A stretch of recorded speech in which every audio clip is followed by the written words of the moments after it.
Hey, what's up, guys? So Tasman asked me to make this Guild Wars video, Mino bombing for his son, and it took me about 5 minutes to get all the attacks done.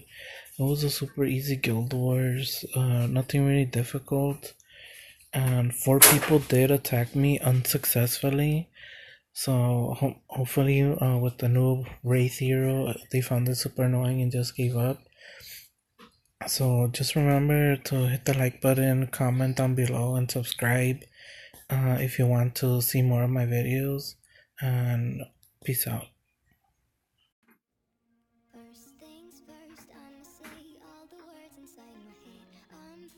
Alright, what's up, guys? So my buddy Tasman asked me to make a video for his son, Havoc Gaming, on how to Mino bomb in Guild Wars. Now this is how I do it, and I have to give a shout out to my homie Raw, I think, on 9chat. He helped me set up my Anubis for Guild Wars, though his is slightly different. He uses survival and I think revitalize, because you need revitalize to help Anubis proc immediately at the start, and you also like survival is more of a guaranteed kind of proc, but Scourge is more, in my opinion, more reliable. Both are the same. You can even use Scorch and Survival if you don't have enough Revitalized Insignias, and that works almost as well.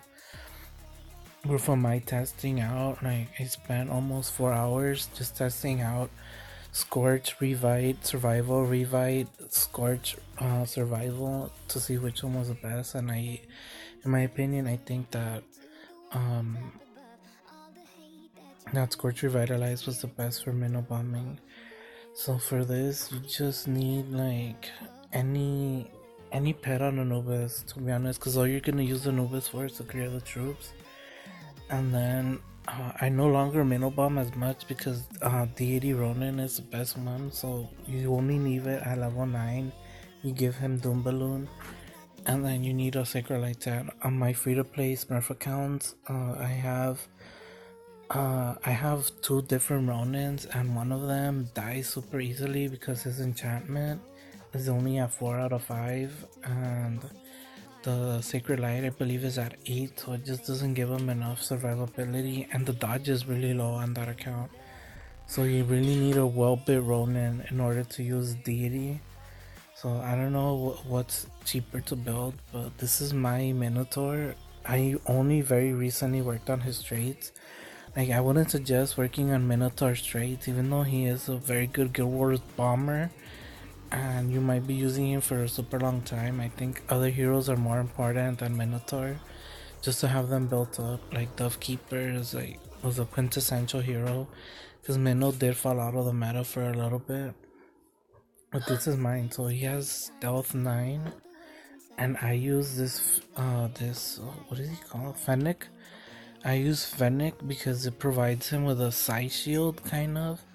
I don't know which is better, because I also use Eulophant on Trientar because he also increases dodge and also grants a shield that prevents stun and fear, which is kind of like Iron Will.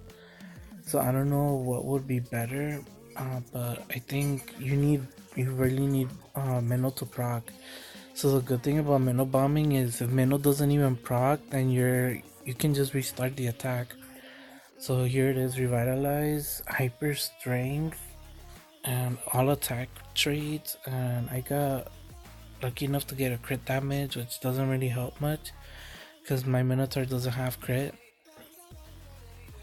And let's see what else. Dove Keeper I'm testing out still.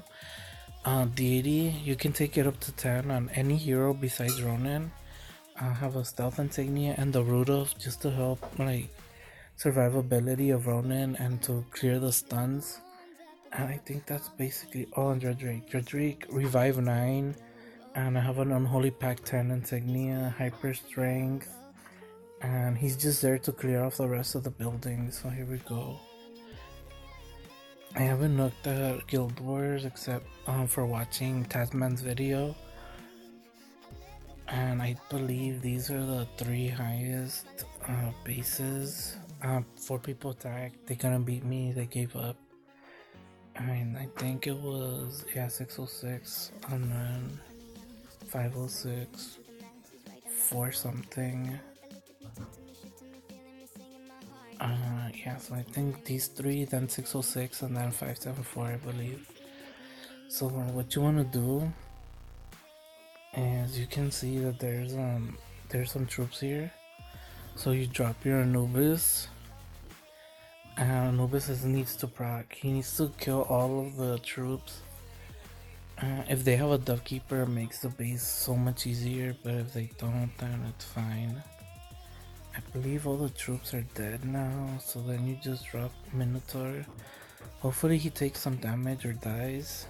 You drop your Triantar, and then boom, and the base is gone. And then you drop Dredrake, and you're done. Alright, so here we go. I gem my heroes because I'm too lazy to wait for them to revive. Here we go, so here we go. Anubis is proccing, as you can see. Sometimes he does get silenced, and sometimes he does get one shot by the Oracle Warden. So when that happens, probably it's best to drop Dove Keeper. But there you go, Mino proc, but he didn't do enough damage. That's one of the downsides to using Stealth Minotaur, because Mino does under stealth.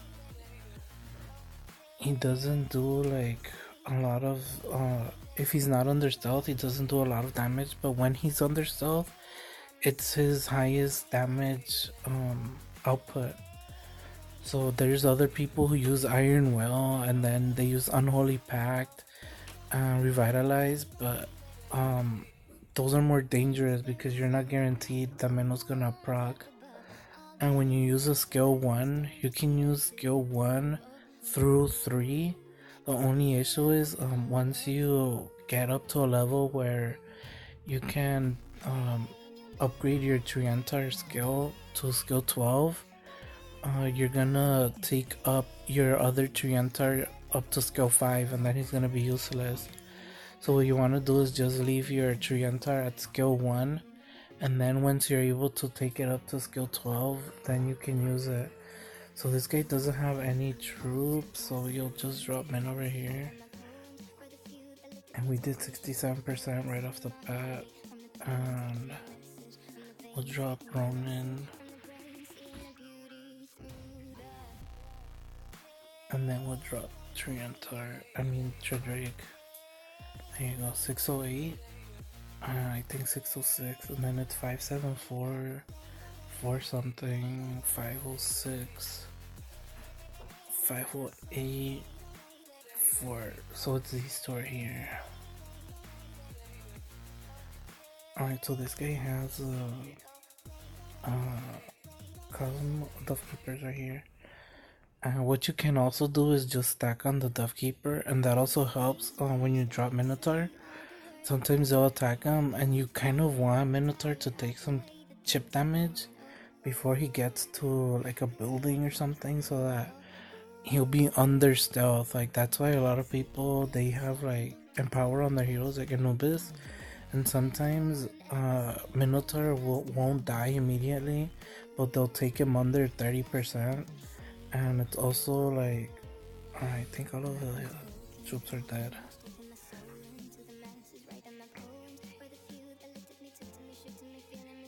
Yeah, there we go. And let's see if we can draw a Dove Keeper.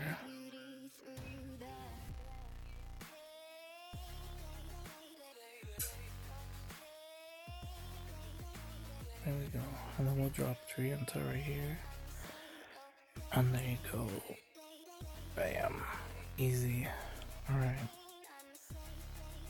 And here we go, the last one.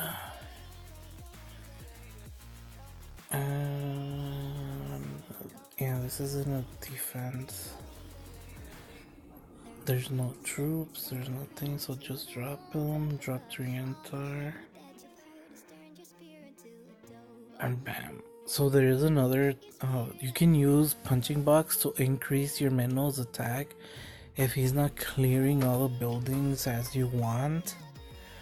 But sometimes punching box will destroy the buildings around Minotaur, and I really don't like that. And I prefer Finnick because that'll help him not be stunned at the start. Like Zephyrikas are notorious for stunning your heroes, so that's why you drop Rudolph, and you drop Duffkeeper with Rudolph, and you can also drop, just give him Finnick. That's what I do. I just give him Finnick to avoid the hassle. And there you go. So 5-minute Guild Wars dropping top 5. And yeah. So hopefully you found this useful. And if you need any help setting up your any other heroes or anything, just ask and I can help you out, or ask your dad. So here's my Ronin. This is an unkillable Ronin. I wasted gems doing Guild Wars using Minotaur, but that's just to help you out. But my Ronin doesn't die at all. So this is my unkillable Ronin. Here's Minotaur. This is my build for him. I'll show you his crest, enchantment, and traits. And I noticed in your video you were like really into damage. But the thing though, you used your brute force on Avanica. But the thing though is most heroes don't really have high crit. Like you see my Avanica has 0 crit. And if you look at her stats, she has 1360 crit. You see, like most heroes you don't really build for crit. The reason why she has so much crit is because she's breakthrough 30. So most heroes don't get built for crit damage, so increasing it by 0.8 isn't really a lot. And most heroes you need really defensive so they can survive. Okay, so here's Dreadrake, Unholy Pact. He's just there to clean up whatever's left over. As you saw me clearing the buildings off, I would just drop Dreadrake at the end. And he has a punching box, because it doesn't matter if the punching box clears it, because he's just there to do damage. So Yule Elephant is the one that I use on Trientar, and he's just there to as the same thing so that Trientar won't get stunned, because there's so many stuns, like Zephyrica stuns and the new Capet entangles. So Yule Elephant doesn't really help with the entanglement, but it helps with the stun. So 99% of the time Trientar will proc, or he'll survive with his revive 9 and help out. There's Dovekeeper. This is I'm still testing out the build. I don't know if this is the best, but stealth survival is very popular. That's my recommendation for people who can't test out the new talent, or can't afford to be switching to many talents. I think stealth survival is still a top tier build. I personally don't like tenacity and survival because I've been burned. Every time I use tenacity in Guild Wars, I've been burned with the tenacity Dovekeeper. And here's Anubis. But it doesn't really matter. I just put Gracie to help clear the troops faster, since it does freeze damage and all that stuff. And there you go. So hopefully you found it useful, and peace out.